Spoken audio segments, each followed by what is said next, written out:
Hey guys, Gael Mani from analysmo.org. We were here at the press conference that Mourinho held in view of tomorrow's game v Malaga. But you know what? Everybody wanted to know about Apoel, about Abidal, and about the fans. So here you go. A few questions about Malaga and a lot about other things.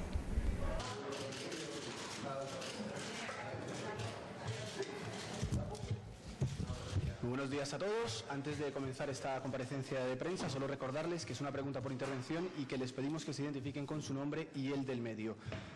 As always, questions in English are welcome. We just kindly ask you to identify yourself with your name and the company that you represent before asking that question. Comenzamos. Buenos días, Gemma Rodríguez de Telemadrid. Quería pedirle una valoración sobre el. What do you think of Apoel, Real Madrid's next opponent in Champions League? And how do you feel about the schedule, according to which you wouldn't meet Barca until the finals?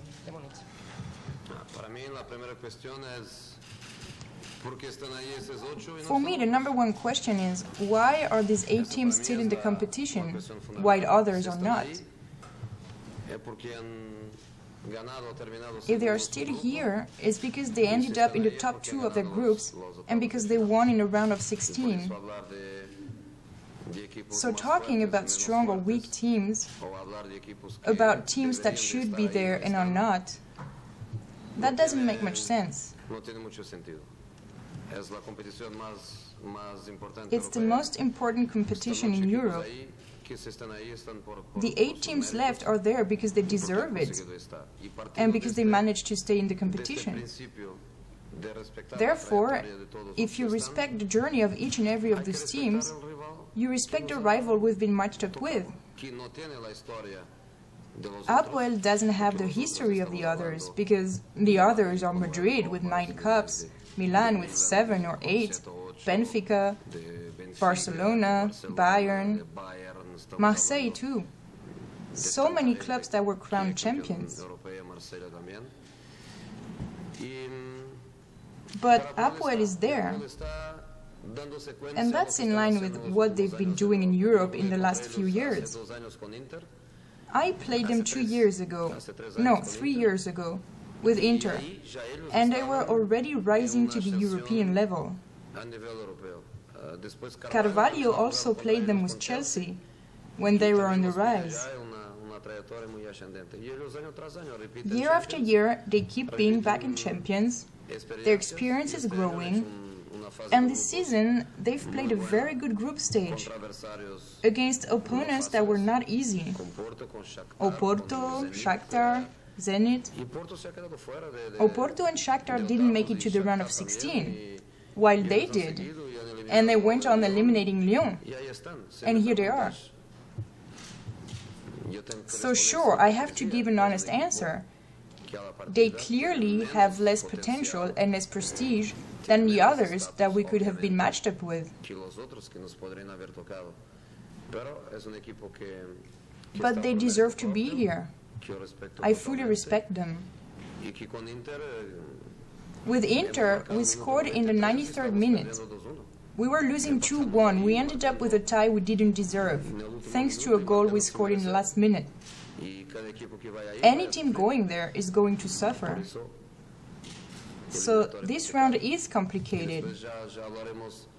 We'll talk about semi-finals later, if we get there. What can you tell us about Di Maria's recovery? He's played 15 minutes in 3 months.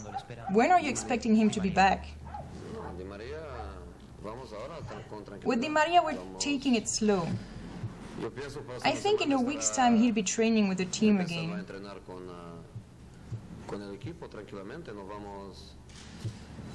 But we're taking it slow. We don't want to risk anything. We'll have a challenging schedule in April. Well, also the end of March. But in view of April, we're afraid of losing him. So we won't rush him into anything. We'll try to prepare him so that he can help us in April. Hola, ¿qué tal, mister? Buenas tardes. Buenos días. Javier Arraiz de la cadena SER. With Xabi Alonso's suspension against Apoel, Sain would be the natural replacement. How is he feeling? What can you tell us about his present and his future? The natural replacement is any midfielder on the team, including Sain, Granero, Lasana. Any of them is an option.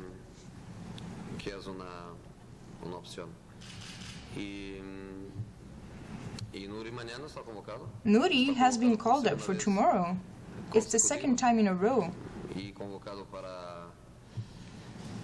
And I haven't called him up to leave him in the stands, because I'm only calling up the 18 players who will either be on the pitch or on the bench. So this is a progression for him, based on the past few weeks. His future is in the work he's been doing, the example of professionalism that he is. He's a fantastic pro, and in keeping working to play for Real Madrid, because he's not going anywhere. He'll be here next season, and precisely next season we'll be expecting much more from him than we've been able to get so far.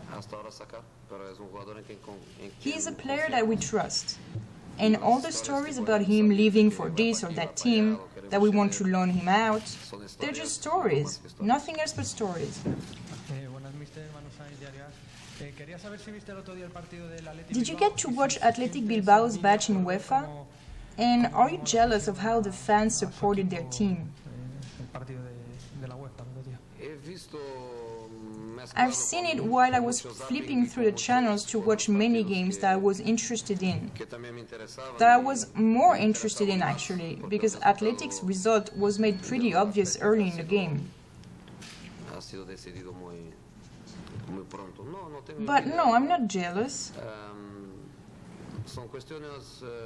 It's a cultural thing, a social thing, that depends on the club, the city, the country. And that's the way it is. You can't change it. I'm keeping our fans, the passion they show all over the world with their addiction to Real Madrid.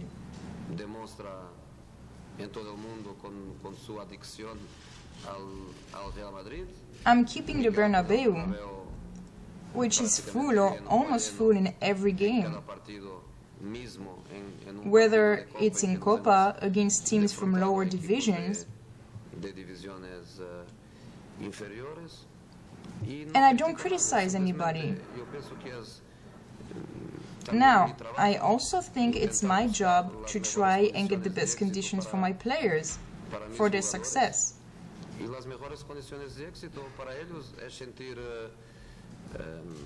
And the best conditions for the success is to feel the love of the fans, their loyalty, that they keep supporting you when you make mistakes, that they have your back when you're having a poor match. That's part of my job. Criticizing is definitely not my job. I can't do it, and I'm certainly not considering doing it. Because as I said in post-game interview, I owe them my paycheck, and it's not my place to criticize. But it's also a coach's mission to create the best conditions for his players. We have everything to win or to lose now. In the next 2 months, we can win 2 major competitions, or just one, or none. Home games are key. So I keep asking, regardless of the fact that the response wasn't very positive. I keep asking an extra effort, a little more love. And not for me. I insist, not for me. I don't like to have my name chanted. I don't like it at all. But I ask a little bit more for my people, and for those who are having tough moments in the game. Who needs to feel loved the most? Not the goalkeeper who just made a major save, not the striker who just scored a fantastic goal.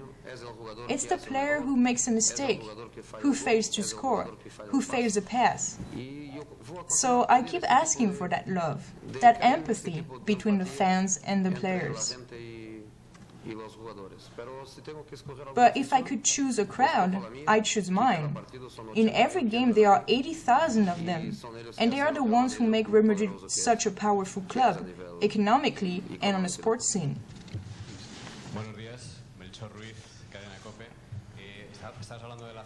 The fans are looking forward to a Clásico in the finals of the Champions League. Are you also looking forward to it, for the sake of football? No, no. Winning the quarterfinals, that's what I'm looking forward to.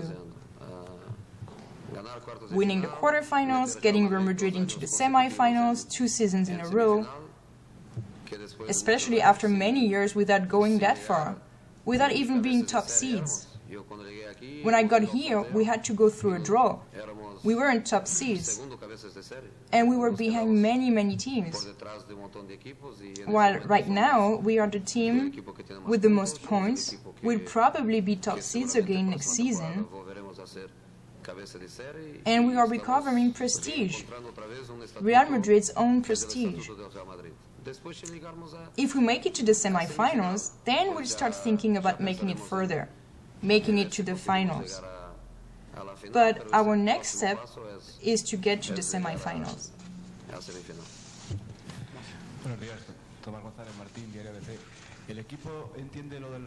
With so many games back-to-back, I imagine you'll rotate Higuaín and Benzema. Callejon was called up this time, so were Las and Granero.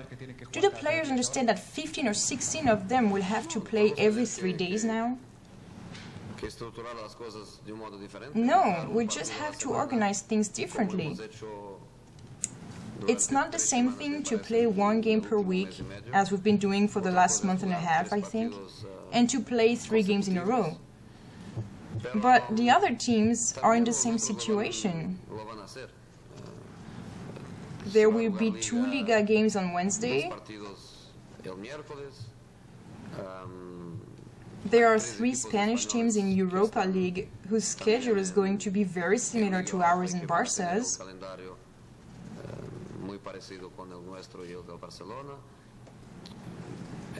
Matches will pile up for almost everybody. It's going to be tough for the 5 of us still playing in Europa or Champions, because no other team will have the same schedule. But if the objective is to give the national team more time and better work conditions to prepare the Euro, then one has to accept it. It's for the good of this country, for the good of Spanish football. And that's why we'll all make that sacrifice.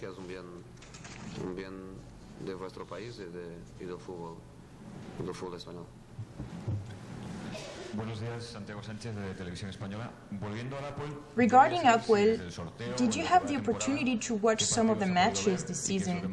What's the most dangerous aspect of the game? Look, over the last 3 days, I watched 3 matches played by Malaga, and you keep asking me about Apuel. Tomorrow, we're playing the 4th ranked team.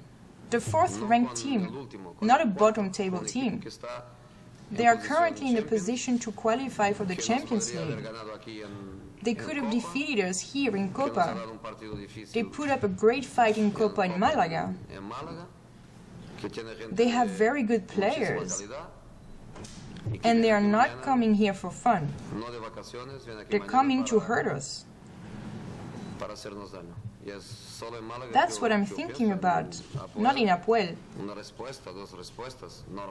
It's normal that you ask me 1 or 2 questions about it since the draw took place yesterday. But now, either we talk about Malaga or we're done. What do you think of Malaga? They seem at their best right now, and on top of it, their coach left Real Madrid through the back door, so to speak, and he might want to prove a point. What do you think?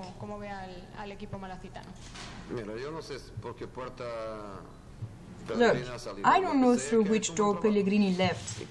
What I know is that he did a great job, and whoever does a good job leaves with a head up high, whatever door they exited through. He'll play Real Madrid with his head up high, and in the same way he plays the other teams he coached throughout his career, such as Villarreal. He did a very good job here. But it's hard because they're a good team. The players are good. Malaga is ranked number 4. And for the first time, they could get a spot in the Champions League. And that's their objective. That's what they invested in, so that the team could make a qualitative jump. That's where they are, that's where they want to be, and that's where they want to stay. As for us, we are currently in a position where we don't have to worry about anybody else. This time last season, we were also focusing on who Barca was playing. If they had tied or lost, we were always watching expectantly. This season is very different. We are only focusing on ourselves. Every win is another step towards our goal. And that's why we are only thinking about Malaga and on trying to win this match. And I insist, if we can have the support of the fans in the toughest moments of the game, it will help us do it even better.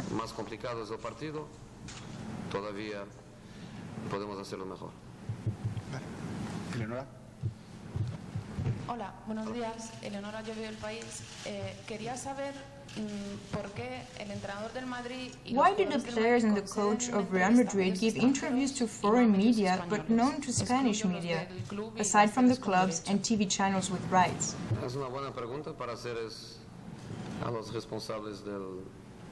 It's a good question to ask the people at the press department. I am very pleased to work with them. We make decisions together. So I'm not trying to abandon ship. But I don't think it's as clear-cut as you're saying. Because interviews and events are two very different things. Most of the time, it's individual events, where specific agreements are in place with the press from other countries. When the players, or even I, are promoting a product, we can be bound to answer the questions of the international press, precisely. ¿Qué tal? Buenos días, Antón Meana, Radio Marca. Quería saber cómo recibió usted la noticia. How did you feel when you heard the news about Abidal, and what message do you want to send him? Look, this is the type of situation where we don't even need to say anything to know that we are united. If there is an opportunity to send a public message, to give visibility to our support, then our players will do so tomorrow. But even without any word or public statement, it's the type of situation where the color on your jersey doesn't matter. Here's this young man. I'm not saying young player, but a young man. And what matters the most is for him to have a fantastic life. What he's accomplished on the sports scene so far is huge. His career is already fantastic as it is. He doesn't need to accomplish anything else to feel proud. But he has a whole life ahead of him, and that's what we all wish for. If he can play football again, we'll be very pleased, and we'll be there to applaud him. But if it's too serious a problem, then what matters is the man, and that he has a very long and very happy life. Given the success of the team both in Champions and Liga, would you say that you are currently living your best moments as Real Madrid's coach? Look,